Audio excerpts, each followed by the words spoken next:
Hi friends, welcome to my channel. In this video I am going to show you how to take a screenshot on your Mac. So what you have to do for taking a screenshot, press Command and Shift and press number 3.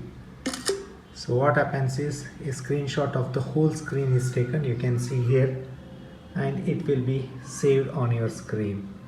Okay, and if you want to take a screenshot of a particular portion of a screen, what you have to do is like hold Command and Shift and you need to press 4.